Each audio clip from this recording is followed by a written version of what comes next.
छत्तीसगढ़ विधानसभा शीतकालीन सत्र में तीसरे दिन की कार्यवाही के दौरान प्रश्नकाल में नेता प्रतिपक्ष चरणदास महंत ने नक्सली घटनाओं को लेकर सवाल पूछा।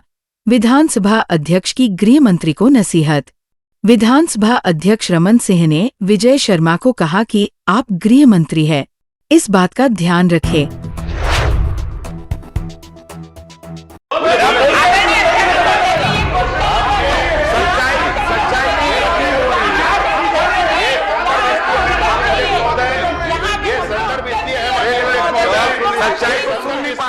अध्यक्ष महोदय, क्योंकि उस समय अध्यक्ष की आजादी पर माननीय नेता प्रतिपक्ष जी बैठे थे और माननीय नेता प्रतिपक्ष जी जब अध्यक्ष बैठे थे तो ये सारी बातें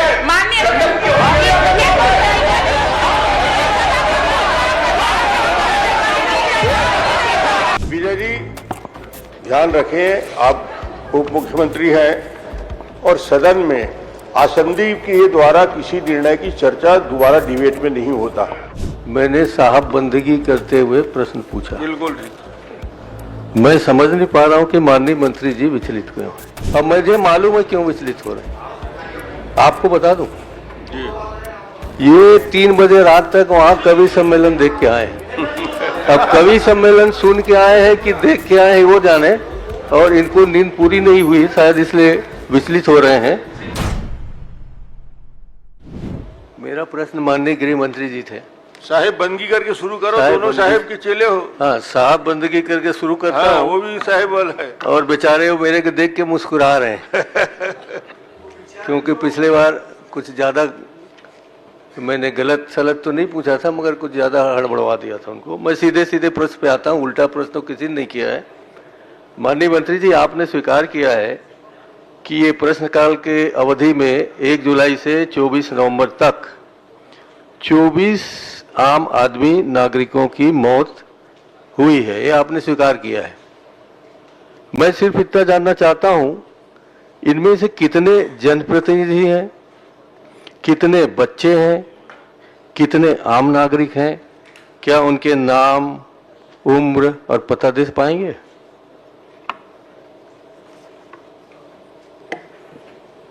माननीय अध्यक्ष महोदय, आपके यशस्वी कार्यकाल का 1 वर्ष पूर्ण हुआ।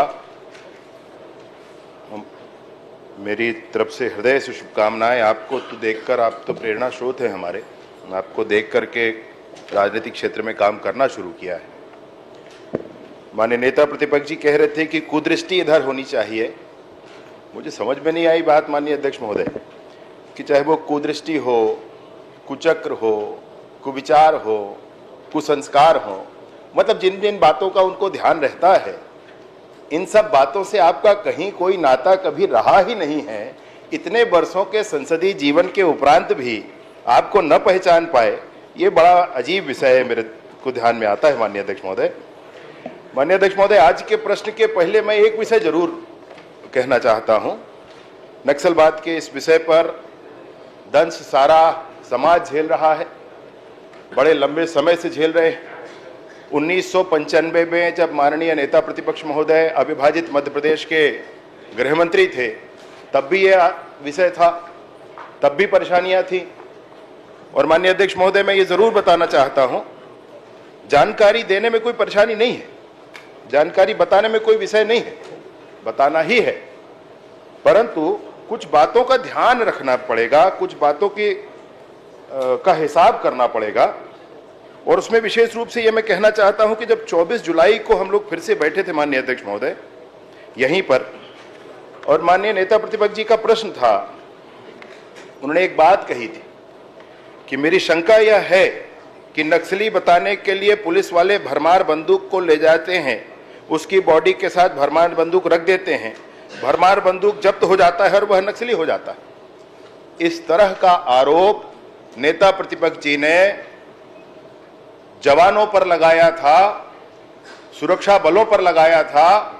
उस दिन का वो दिन है, और मैं आपको हृदय से धन्यवाद देना चाहता हूं माननीय अध्यक्ष महोदय। आपने कहा था, माननीय अध्यक्ष महोदय, आपने कहा था कि यह सार्वजनिक बहस का विषय नहीं है। आप भी गृह मंत्री रहे हैं, इसे आप ज्यादा अच्छे से समझते हैं, ऐसा आपने कहा था माननीय अध्यक्ष महोदय। सेंसिटिव इशू है, ऐसा आपने कहा था माननीय अध्यक्ष महोदय। उसके उपरांत भी मैं आपको एक बात और स्मरण दिलाना चाहता हूं माननीय नेता प्रतिपक्ष जी, ये सारे वो उन प्रश्नों की सूची है मेरे हाथों में। बड़ा ही गजब संयोग है माननीय अध्यक्ष महोदय। कौन कौन नक्सली है, कौन कौन पकड़े गए, कौन कहां है, कौन सा बारूद असला किस माल खाने में रखा है, ये बारूद असला माल खाने में रखा है, ऐसे प्रश्न बार बार करके हम क्या बताना चाहते हैं। माननीय अध्यक्ष महोदय, मैं ये बात जरूर बताना चाहता हूं कि एक प्रश्न किया गया डॉक्टर रेणु जोगी जी के माध्यम से, जिसको 29 फरवरी 2020 को अग्राह्य किया गया। एक प्रश्न किया गया श्री धनेंद्र साहू जी के द्वारा, जिसको 15 फरवरी 2021 को नक्सली अध्यक्ष को अग्राह्य किया गया।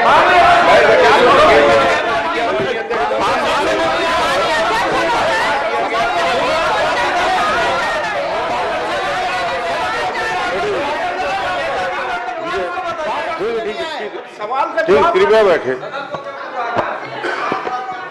संदर्भ ज्यादा देने की जरूरत नहीं है, इसी प्रश्न पे केंद्रित रहिए। मैं बिल्कुल इसी प्रश्न पर आ रहा हूं माननीय अध्यक्ष महोदय, मुझे बोलने दिया जाए।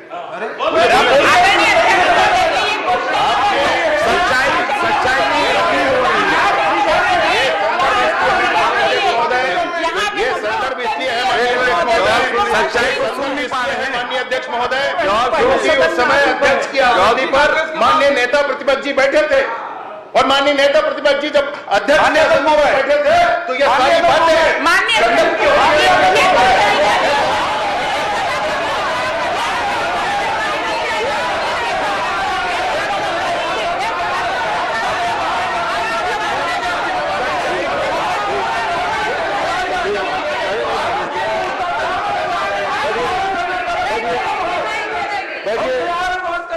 बैठिए। विजय जी, ध्यान रखें, आप उप मुख्यमंत्री हैं और सदन में आसंदी के द्वारा किसी निर्णय की चर्चा दोबारा डिबेट में नहीं होता, इसलिए उसका संदर्भ मत रखिए, इस प्रश्न तक केंद्रित रखिए। धन्यवाद। मैं बस एक अंतिम विषय इसमें कहकर अपनी बात, आपने जैसा मार्गदर्शन किया माननीय अध्यक्ष महोदय, एक प्रश्न मतलब आपके द्वारा ही लगाया गया था, उसको भी अस्वीकार किया गया था। इस संदर्भ में एक और बात मैं जरूर कहना चाहता हूं कि पिछले बार मैंने माननीय, अभी पुराना हिसाब दे देता हूं 24 जुलाई का वैसे आपको, माननीय नेता प्रतिपक्ष जी के द्वारा दिए गए पूछे गए कुछ प्रश्नों का मैंने कहा था कि आपको जवाब मैं पहुंचवा दूंगा। तो सदन में कल चर्चा भी हुई कि इस सरकार में या विगत सरकार में कभी किसी ने कुछ कहा ही नहीं, जानकारी पहुंचाई ही नहीं। माननीय नेता प्रतिपक्ष जी को ये जानकारी, उन्होंने 2 प्रश्न कहे थे जिसके संदर्भ में मैंने कहा था कि ये जानकारी आपको पहुंचा दी जाएगी, और नियत समय में 25/11 को ये जानकारी 25/11/2024 को उनको पहुंचाई गई है। मैं सदन को भी इस बात को बताना चाहता हूं, चलिए अभी का जवाब ये जानकारी दी गई है। माननीय अध्यक्ष महोदय, इसमें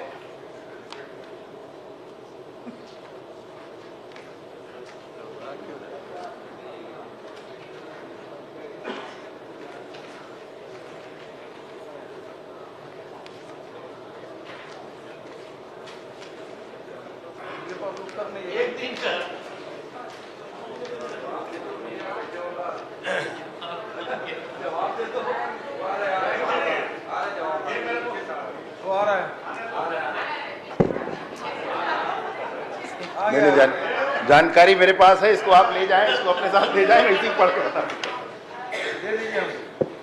नहीं, इसमें सारी जानकारियां वैसे आपको लिखित में भी दी जा चुकी है माननीय नेता प्रतिपक्ष जी, और इसमें विशेष रूप से आम नागरिकों के संदर्भ में आपने कहा है, तो ये पूरी सूची है, कौन हुआ है, कैसे हुआ है, पिछली बार की आपकी जो चिंता थी, 24 जुलाई की आपके प्रश्न की चिंता थी कि किस तरह हुआ है, उसको भी इनकॉर्पोरेट करके ये पूरी जानकारी उपलब्ध करा देंगे। नहीं, उपलब्ध है हमारा माननीय अध्यक्ष महोदय, उपलब्ध किया गया है, दिया गया है। कहेंगे तो मैं पढ़ देता हूं। पर्याप्त हो गया, आप कहेंगे तो मैं पढ़ देता हूं। पर्याप्त हो गया, अब दूसरा प्रश्न आने दो।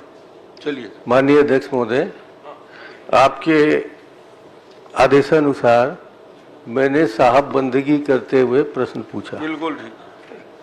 मैं समझ नहीं पा रहा हूं कि माननीय मंत्री जी विचलित क्यों हैं। मैंने कुदृष्टि का अर्थ ये नहीं लगाया महाराज कि आपका कुदृष्टि होना चाहिए। सिर्फ इस बात के लिए कहा कि हमारी तरह आपकी कृपा दृष्टि रहती है। कभी कभी वो लोग बहुत गलत सलत जवाब देते हैं, यही नहीं इनके साथी लोग, तो उन पर आपकी कुदृष्टि होनी चाहिए। सबसे अभी का उदाहरण देता हूँ, 480 ग्राम का बोरा 580 ग्राम के बोरे की जगह काम में ला रहा है।